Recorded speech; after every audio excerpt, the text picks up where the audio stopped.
ಇನ್ನು ಶಿವರಾಜ್ ಕುಮಾರ್ ಜೊತೆ ಅಭಿನಯಿಸಿ ಹೆಸರು ಮಾಡಿದಂಥ ಅತಿ ದೊಡ್ಡ ನಟಿ ಇದೀಗ ವಿದೂಷರಾಗಿದ್ದು, ಅದು ಕೂಡ ರಸ್ತೆ ಅಪಘಾತದಿಂದ ಕೊನೆ ಹೆಸರಿದ್ದಾರೆ ನಾಯಕಿ ನಟಿ ಅಂತ ಹೇಳ್ಬೋದು. ಅತಿ ಚಿಕ್ಕ ವಯಸ್ಸಿನಲ್ಲೇ ಕೇವಲ 20ನೇ ವಯಸ್ಸಿನಲ್ಲಿ ಈಗ ಕೊನೆ ಹೆಸರಿದಿರುವಂಥ ದುರ್ಘಟನೆ ನಡೆದಿರುವಂಥದ್ದು. ಇದು ಕೇರಳ ರಾಜ್ಯದಲ್ಲಿ ಈಗ ನಡೆದೋಗಿದೆ ಇವತ್ತು ಘಟನೆ ಅಂತಲೇ ಹೇಳ್ಬೋದು. ಸದ್ಯ ಇದೊಂದು ದುರಂತ ಅಂತ್ಯ ಆಗಿದ್ದಾರೆ ಅಂತ ಕೂಡ ಹೇಳಲಾಗ್ತದೆ. ಹಾಗಾದರೆ ಯಾರು ಈ ನಟಿ, ಏನಾಗಿದೆ ಸಂಪೂರ್ಣ ಮಾಹಿತಿ ನಾನು ನಿಮಗೆ ಕೊಡ್ತೀನಿ. ಅದಕ್ಕೆ ಮುನ್ನ ಚಾನಲ್ ಕೂಡ ಸಬ್ಸ್ಕ್ರೈಬ್ ಮಾಡಿಸಿದ್ರೆ. ಹೌದು, ಪ್ರಥಮ್ ಜಯ ಸಿನಿಮಾ ಮತ್ತು ಸ್ಮೈಲ್ ಸಿನಿಮಾದಲ್ಲಿ ಶಿವರಾಜ್ ಕುಮಾರ್ ಜೊತೆ ಅಭಿನಯಿಸಿದಂಥ ಮತ್ತು ರಾಘವೇಂದ್ರ ಸುಮಾರ್ ನಾಯಕಿಯಾಗಿ ಕಾಣಿಸಿಕೊಂಡಿದ್ದಂಥ ಮನೀಷಾ ಉನ್ನಿಯವರು ಇದೀಗ ರಸ್ತೆ ಅಪಘಾತದಿಂದ ಕೊಲೆ ಸೆಳೆದಿರುವಂಥದ್ದು. ಕಾರು ಘಾಟಿನ ಮಧ್ಯೆ ಹೋಗ್ತಿರೋಂಥ ಸಂದರ್ಭದಲ್ಲಿ ಘಾಟಿನಿಂದ ಮೇಲಿದ ಪಲ್ಟಿ ಹೊಡೆದಂಥ ಪರಿಣಾಮವಾಗಿ ಮಧ್ಯರಾತ್ರಿಯಲ್ಲಿ ನಿದ್ದೆ ಮಂಪನಲ್ಲಿ ಡ್ರೈವರ್ ಮಾಡಿದ್ದ ರಾತ್ರಿಯಿಂದ ಸದ್ಯ ಡ್ರೈವರು ಮತ್ತು ಮನೀಷಾ ಇಬ್ಬರು ಕೂಡ ಸ್ಥಳದಲ್ಲಿ ಕೊನೆ ಸೆಳೆದಿದ್ದಾರೆ. ಸದ್ಯ ಅವ್ರ ತಾಯಿ ಕೈಕಾಲು ಮಾಡಿಕೊಂಡು ಹುಡುಕೊಂಡಿರ್ತಾರೆ.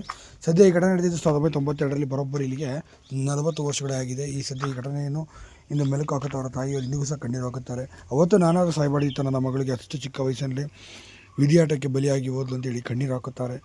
ಏನೇ ಇದು ಮನುಷ್ಯವನ್ನು ತುಂಬ ಅತಿ ದೊಡ್ಡ ಚಿಕ್ಕ ವಯಸ್ಸಿನಲ್ಲಿ ಒಳ್ಳೆ ನಾಯಕಿಯಾಗಿ ಹೆಸರು ಮಾಡಿದಂಥ ಅದ್ಭುತವಾದ ನಟಿ.